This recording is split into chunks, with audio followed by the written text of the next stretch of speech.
parle d'une rupture des liens entre les universités belges et les universités russes. Quel regard vous portez là-dessus, vous, en tant que chargé de cours aussi invité à l'Université catholique de Louvain?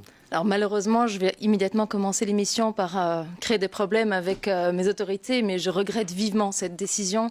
Tout comme dans le domaine du sport ou dans d'autres domaines, un étudiant ou même un chercheur, c'est peut-être plus difficile, mais un étudiant russe n'est pas étiqueté Russie, il n'est pas financé par la Russie. Un étudiant russe qui va à l'étranger, c'est quelqu'un qui cherche à s'ouvrir l'esprit. Les échanges universitaires, ça fait 20 ans qu'on en a pratiqué, ils nous ont apporté vraiment des regards croisés, beaucoup de complicité, il faut peut-être pas parler de complicité dans ces temps-ci, mais je veux dire, c'était important, quel que soit le bord politique, quelles que soient les opinions. On a construit énormément avec nos collègues des universités russes.